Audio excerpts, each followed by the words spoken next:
Today we're going to be talking about the color of shadows. This is a book about Willard Metcalf, and this is in his early era when you can see that his shadows were clearly very, very warm.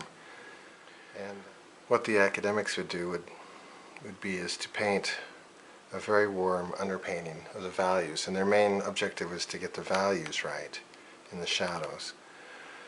And their observation was that there was this kind of warmth permeating through a scene. So he had kind of a combination of warm and cool. Here's a good example.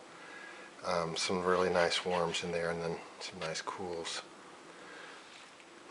So the academics tended to have very warm shadows. And the Impressionists came along and said, hey, that's not quite right. The shadows are filled with the reflection of the sky. As you can see here, a very cool shadow. And so the Impressionists tended to paint very cool shadows, or at least on the cool side, such as Monet's purple shadows. And it became sort of a cliche of the era that shadows were sort of purpley blue. So I think the reality is halfway in between there, a mix of those two ideas, and that shadows are actually both often very warm and very cool depending on the light, and we're going to talk a little bit about that. This is a good example of a fairly neutral shadow, but it's definitely tending towards a purple here, and then up here it's starting to be a little bit warmer in the shadows. Very blue in the background. So he has a nice combination of warms and cools, which I think is really the optimal way to paint a shadow. Monet spoke about the atmosphere as being an envelope. And I want you to imagine like a ball of white clay. Now, the atmosphere around it is blue, or reflects blue light. So that white clay in the shadow is going to pick up a lot of reflected blue from the atmosphere, or Monet's envelope as he called it.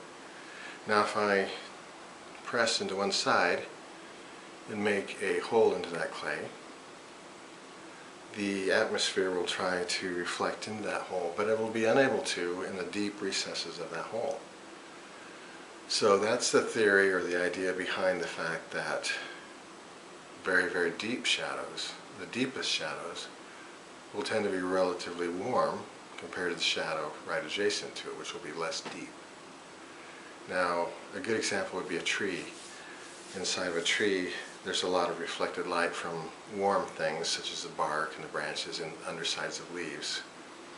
But in addition to that, the envelope that surrounds the tree of the atmosphere cannot permeate into that tree, so the light that reflects from there, especially the darkest of the tones, will be warmer than the surrounding values. Although this mass has a variety of cools and warms, the temperatures tend to be warmer at the base and get cooler as they protrude into the atmosphere. This is the same painting, but you can see here I've worked some blues in as kind of a contrast. Perhaps, you know, there's more reflected light into there, which would be reflecting from the sky, which would be blue, but I still maintain some warmth here in the deepest sections of my trees. In the very deepest, darkest shadows, I keep those very warm. Here's another excellent example of Monet's envelope. We see this scene as a morning scene with probably a lot of moisture in the air, creating a lot of cools in the distance, a lot of cool shadows, but in this example, this is very cool up here as it protrudes into the sky, the blue of the sky, and yet it's reflecting a lot of warmth up into the bottom of the tree there. This section over here has a lot of very, very cool greens here, and yet there are bits of warmth here reflecting the very deepest recesses of the tree. To help kind of differentiate these two shapes here, I've made this tree just a shade warmer. I painted the first layer of color down quite warm. There's a little orangey glow to it, and then painted some cool colors over the top. to act as kind of a foil or a counter to this mass of blue. I warmed it up just a little bit over in the corner here as it gets into the foreground.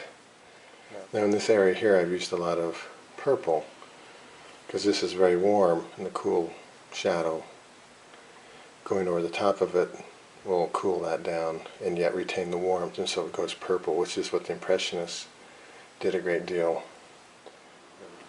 Well, that's it for today, and I hope you enjoyed that, and I hope you'll leave your comments. Thank you.